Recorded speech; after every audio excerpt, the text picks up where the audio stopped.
Yo les petites guerrieros, comment ça va? Ça roule? On commence à se lancer dans les petites plantations de tomates?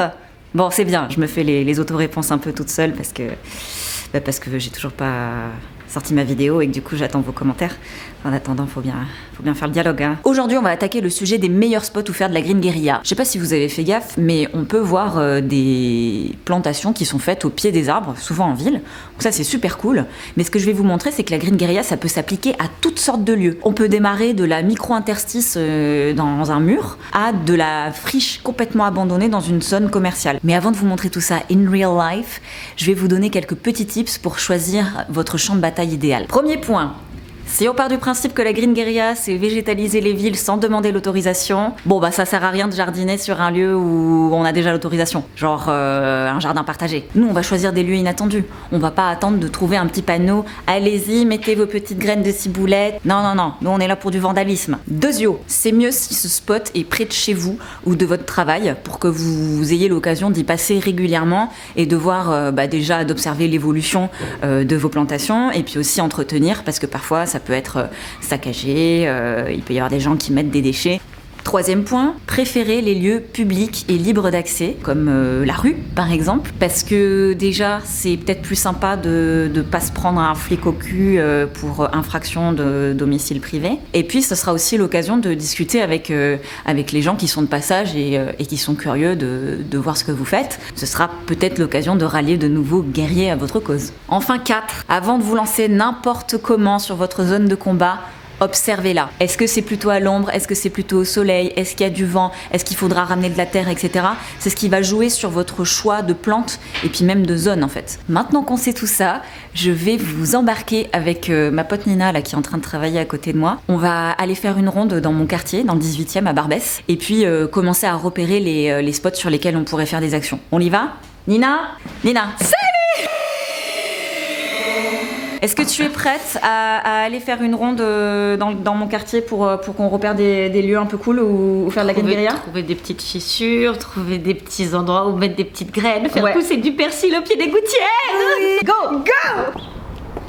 Là, il y a du verre, Nina. Oui! Ça, c'est des invasives a priori. En fait, ça veut dire que là, entre le béton et le mur, genre ici, on a accès à de la terre. Donc on peut tenter n'importe quelle plante un petit peu jolie et sympa. Par contre, pas un arbre ou une plante trop grosse parce que ça pourrait un peu défoncer le mur. Et du coup, l'idée, c'est pas de détruire l'urbain, mais c'est de l'investir en fait. Là, derrière nous, c'est un buisson très très moche. L'idée, c'est aussi de réinvestir des lieux qui ont été un peu abandonnés. Et donc, enlever les déchets, ça va faire partie un peu du boulot aussi. Là, c'est des buissons qui piquent, qui sont dégueulasses. Ça peut être aussi un terrain de jeu pour y mettre des choses comestibles, puisque là, pour le coup, il y a déjà une bonne couche de terre. Ah, je vois une bonne initiative par ici. On a démarré un truc intéressant, mais c'est des fleurs en plastique. Il y a aussi une genouillère, un gant et un bout de tuyau. Là, tu penses? Bah ouais, ça, c'est de la terre. Ici, il y a carrément moyen de planter un truc. Ici, il y a de la vie! Je vois derrière nous là qu'il y a des barricades, enfin des espèces de barrières. Ça peut être aussi un spot sur lequel venir poser des pots. Venir installer un pot de fleurs avec un bout de ficelle ou un bout de fil de fer. Alors, ça vous a donné quelques idées? Bon, maintenant, on va monter un petit peu en level et partir à la rencontre de Gabi, qui fait partie du crew de Green Guérilla France. Il m'a donné rendez-vous sur un parking de supermarché dans le 78, à Montesson. Et l'idée là-dedans, c'est de me montrer qu'on peut imaginer des choses beaucoup plus grandes en termes d'action de Green Guérilla. On y va, c'est parti. Hello! Salut! Comment ça va, Gabi? Ça va. Je suis en train de partir là déjà, on fait un petit tour de la... Je suis désolée, je suis à la bourre. La plaine de Montesson, c'est pas grave, on est dans les temps encore, on va les rattraper. C'est un terrain qu'on a occupé pendant quelques années pour empêcher l'extension d'un énorme centre commercial Carrefour qui est juste derrière. Ouais, alors attends.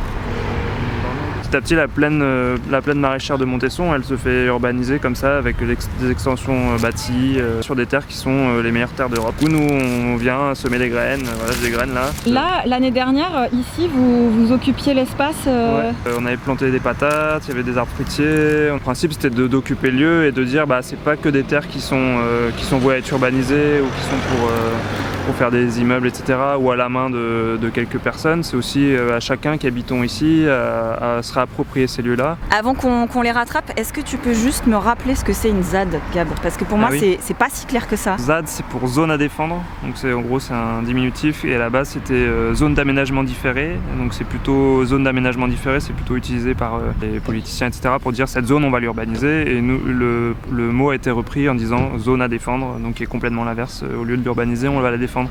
Tout le monde mérite mieux. Eh ben, c'est pas faux. Je suis pas contre cette idée. Eh Gab, je trouve ça dingue qu'on soit à côté d'une genre 4 voies, 6 voies, Ouais. et avec des champs.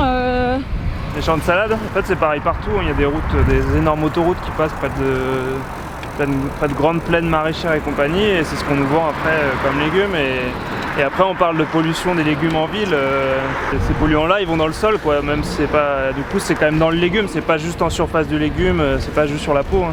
Pardon, monsieur. C'est les graines de quoi? Il y a plein de trucs. Il y a des courbes, un peu comme à la ZAD patate, hein, pour semer partout et faire des mini ZAD, occuper un peu l'espace. Et sinon, là, on peut en mettre sur le rond-point. On peut en mettre. Ah ouais, opération rond-point. Il est moche ce rond-point là. Il ressemble à rien, ça, c'est moche. Du saucisson, de la moutarde. Du lin, de la courge. Ouais. La plaide. Ouais, vas-y. Séance de jardinage sur Ouais. un rond-point. Un jour, il y aura peut-être des gens qui seront payés pour faire ça, pour faire des champs de carottes et de patates sur les ronds-points. La prochaine fois, on ramènera des arbres aussi. Yes. Ça peut être cool. En gros, c'est quoi ton combat? Ok, allez, bam. On est en combat, mais par exemple, on n'est pas en combat vraiment contre les maraîchers qui sont là, même s'ils font de la salade en intensif, avec plein d'engrais et compagnie, et que c'est pas une forme d'agriculture moi qui me parle et avec laquelle je me nourris. Au moins, ils font quelque chose de ces terres-là, et je suis plutôt content de voir qu'il y a des agriculteurs ici, plutôt que encore plein d'extensions de centres commerciaux. Et en fait, c'est réfléchir à d'autres formes d'urbanisation de ces terres-là et recréer des lisières en fait entre la ville et les zones maraîchères aussi.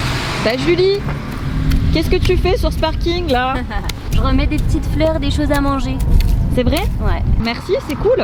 Bah, j'espère que ça plaira aux gens, si ça prend.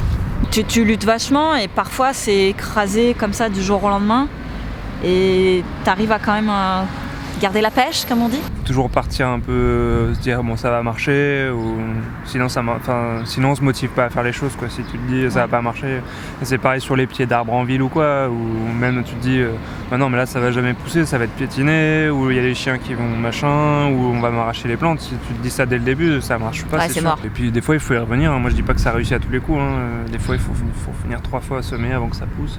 Gab, je crois qu'on te voit un petit peu aussi dans le prochain épisode parce qu'on va parler de paysagisme il me semble. Ok. Je te lance pas sur le sujet parce qu'on en aura pour des heures. Donc on attend la semaine prochaine. Ouais. Enfin dans 2 semaines plutôt. Tchuss, à la prochaine. Salut.